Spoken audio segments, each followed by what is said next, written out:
Pain has appeared in homes across America. 32X. Redouble his power. Go! Just stick it in your Genesis. Alright, baby. Can we see that again? 32X. Let's go! Increase the power of the unit. Increase the power of the unit 40 times. Hey man, your set was stolen. Take out! Take out! Welcome to another RodzSquad Retro Reviews. We've been working on this video for a while now, and we're going to go ahead and just throw it your way right now. Hopefully you guys like it. We're going to talk about the Sega 32X, which we recently got, and we had to give it a little time because we had to hunt down some of these supposed games that were the best, that featured the 32X graphics and power. Jay knows a little bit more about as far as when the game system came out and such like that. The system was released in 1994, and it didn't really have a long lifespan. It ended about 2 years. This was discontinued in 1996. It was kind of overpriced for the time. It was $160. only about 40 of the games, about 40 or so games. So I guess it's worth it if you're a Sega fan. But yeah, we're Sega fans here, so it definitely needed to be part of our collection here. We're trying to hunt down all the Sega systems and such, but the Sega 32X, we did hunt down some of the games. We're going to show some gameplay. We had a fun here. JD was part of it, believe it or not. He came in and he played a couple of the games. But right now, JD's behind the camera, if you heard that coughing, by the way. But right now, we're going to go ahead and give it a closer look. Alright everybody, here's a closer look at the 32X, the 32X system, the add-on to the Genesis. As you can see, it connects onto the top of Genesis. They had another 32X. This actually connected also to the very Model 1 Sega Genesis, which had the big Genesis logo on the front of the Genesis itself. This one needed an extra extension piece, which you see right here is plastic that comes with it. The other one didn't need it because it was arched in a way because of the way the console itself was created. But it would go right on top, right in to the there you go, right into the system itself, as if you're going to put in a cartridge. It's also like the top loader, the connection that had the Sega Master System, that you could play Sega Master System games on it. So it was the same kind of function, the way it would connect and such like that. The only thing about this is that the wires, and I'll show you in a few minutes, Jesus Christ, what you need for this to play. It's a bunch of pieces glued together, but 32X, I definitely needed this. I was looking forward to getting it, and it took a little while to hunt down some of the top games. Right now you see Mortal Kombat 2 right here, one of the best versions of Mortal Kombat 2 at the time, but it goes right on top in there like that. And you connect games, cartridges, same one, just like that. It's no big deal, pretty good.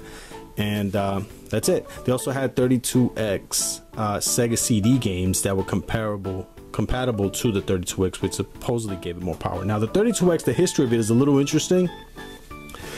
Actually, Sega created the 32X. It looks like they created it just to extend the lifespan of the Genesis. The Genesis itself, the most popular game console for the Sega at the time, was you know, getting a little age. It was showing its age and stuff like that back in 1994 when this came out, and Sega already had plans to release the Sega Saturn, which is an actual 32-bit system to compete with the Sony PlayStation. Anyway, that still had a few months or so. I think it was about 8 months or 9 months before the Saturn was ready to come out. So they created the 32X add-on with this, which supposedly give the Sega Genesis double the power of a Super Nintendo, and possibly to give audiences or the fans something to, you know, to see before the Saturn came out. Unfortunately, that backfired because this was released just 8 or 9 months, like I just previously said, 8 or 9 months prior to the Saturn. So a lot of people felt, man, Sega's looking kind of like greedy right now as far as, you know, trying to get our money, and they took advantage of us. And on top of that, only about 40 games came out. The games did not, most of the games itself did not make the 32X look too good. Plus all the different wires you had for it. I have mixed thoughts on it. I'm happy that I have it for the collection, of course, but I have mixed thoughts on the Sega 32X myself. I'm not that impressed with the games that I've seen, for certain reasons, but for me, it's something that I don't know. I could have waited. I could have. Anyway, I needed it for the Sega, for my Sega collection, of course, but I wasn't too impressed with the 32X, all in all. But for the most part, I am happy to have it because it's an important part of the Sega legacy. I'm a big Sega fan, and I needed this for my collection itself. So I'm happy I have it. But just as I was mentioning before, look at all the different wires you needed for this thing.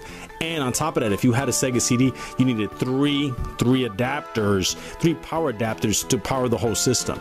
So I don't know who was thinking this or who's behind this, but it's a lot of wires. You need all different type of different adapters and wires and connections so I can connect it to and power it up, and it's just a lot. But mixed feelings on the 32X. I'm happy I have it, of course, don't get me wrong.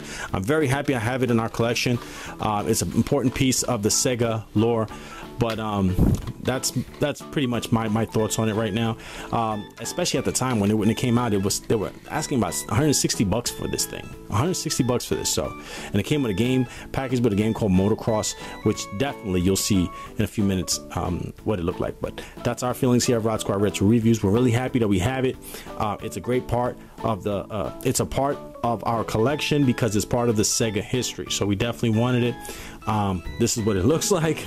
And we're gonna do some gameplay right now. Let us know what you think. Maybe your feelings are different from ours, but those are our feelings, and we're gonna go ahead and show some gameplay in some of the most popular games and the games that we were able to hunt down. Hope you guys enjoy the video. Leave a comment, please. Thanks. See you guys later.